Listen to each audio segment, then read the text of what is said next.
और इस प्रकार से भगवत प्राप्ति का महान लक्ष्य जिन्होंने अपने मन में स्थापित कर लिया है और भगवान की ओर बढ़ चुके हैं, उनको बड़े बड़े विघ्न आते हैं।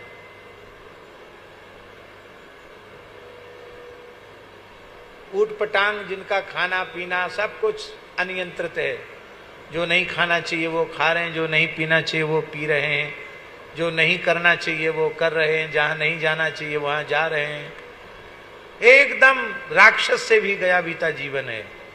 महाराज बड़ी मौज में घूम रहे हैं, उनके सिर में भी दर्द नहीं होता, हट्टे कट्टे जवान, ऐसी पर्सनालिटी उनकी कि महाराज हवा डर जाए उनको देख के। कहते हम तूफानों की दिशा बदल देंगे। इतने अहंकार में मतवाले होकर के लोग घूम रहे हैं। और भजन करने वाले पेट में दर्द हो रहा है, मूड सिर में दर्द हो रहा है, ये बीमारी लग गई, वो बीमारी लग गई। अरे भाई ये क्या है? विमुख जीव वो तो मौज मस्ती कर रहे हैं, खूब खा रहे हैं ठूस ठूस के और खूब सो रहे हैं। कथा में भी आके सोते ही हैं। मन नहीं लगता, न माला फेरने में मन लगे, न कथा सुनने में मन लगे। घोर तामसी जीव है, उनको कुछ नहीं। भजन में लग जाओ या स्वाध्याय में लग जाओ तो तमाम विघ्न पीछे पड़ते हैं। तो क्या भजन नहीं करना चाहिए?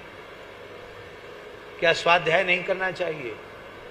क्या भगवत प्राप्ति को अपना लक्ष्य नहीं बनाना चाहिए? अवश्य बनाना चाहिए। बड़ा भारी आश्वासन दे रहे हैं ब्रह्मादि देवता। ये देवता विघ्न क्यों करते हैं? संसार में एक बात देखी जाती है, संसार में आप किसी उच्च पद को या उच्च लक्ष्य को प्राप्त करते हैं तो दूसरे लोग आपसे जलने लग जाते हैं। अरे कल तक तो सड़क छाप था, आज तो चमक आ गई चेहरे पे, आज देखो कहाँ खुले आसमान के नीचे रहता था, अब तिमंजिला मकान बन गया, इतनी प्रतिष्ठा हो गई, यूं हो गया त्यों हो गया। तब आपकी प्रतिष्ठा से जब अपने से आगे प्रतिष्ठा बढ़ते हुए संसार के लोग देखते हैं, तब आपको नीचे गिराने का प्रयास करते हैं कि नहीं? टांग खींचते हैं कि नहीं? कैसे भी इसको धूल चटाओ। यही स्थिति शास्त्री जी देवताओं में है। देवता देखते हैं कि जब तक ये धरती पर है तब तक ठीक है, अब तो ये जब सिद्धों की लोकों का अतिक्रमण साधक करने लग जाता है तो सिद्ध भी उसकी प्राप्ति के पथ में बाधक बनने लग जाते हैं। सिद्ध बाधा पैदा करते हैं और सिद्धियां बाधा पैदा करती हैं। रिद्धि सिद्धि बहु प्रेरे भाई, बुद्धि लोभ दिखावे आई, होय विद्धि जो परम सयानी, चिंतन चितै न अनहित जानी।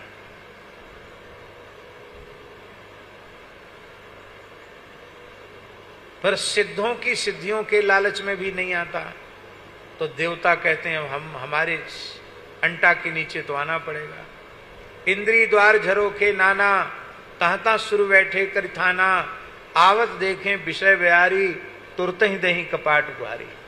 देव साहब, देवता सोचते हैं कि हम तो बड़े बड़े यज्ञ करके तपस्या करके स्वर्ग तक ही सीमित रह गए, और ये मनुष्य देखो मर्त्यलोक में पैदा हुआ, भारतवर्ष में पैदा हुआ, भूलोक का अतिक्रमण करके भुवरलोक, भुवरलोक का अतिक्रमण करके स्वर्गलोक, अब स्वर्ग का भी अतिक्रमण करके महरलोक, जनलोक, तपलोक, सत्यलोक का भी अतिक्रमण करके ये भगवान के उस धाम को पहुंचने वाला है। यद गत्वा न निवर्तन्ते तद्धाम परम मम। तो जिन जिन लोकों का अतिक्रमण करता है उन उन लोकों के निवासी इसके पथ में विघ्न करते हैं। लक्ष्य जितना बड़ा होगा विघ्न उतने ज्यादा होंगे, पर जितना विघ्न आवे भगवत प्राप्ति का उत्साह उतना अधिक बढ़ जाना चाहिए। कैसे? बोले त्वया भी गुप्ता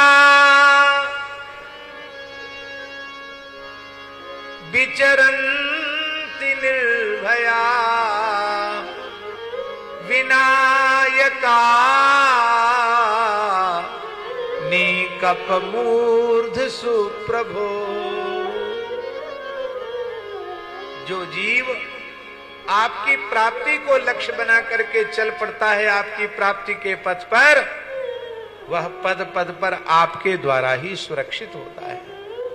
और जब वह आपकी कृपा के कवच में सुरक्षित संरक्षित हो जाता है तो विनायका नी कप, जो विघ्नों के सेनापति है ना, विघ्न नहीं, अरे छोटी मोटी चीज है विघ्न, खांसी खुर्रा क्या चीज है उसके सामने। बड़े बड़े विघ्नों के सेनापति, उनकी खोपड़ी पर पैर रखते हुए वह साधक भगवान के चरणों तक पहुंच जाता है।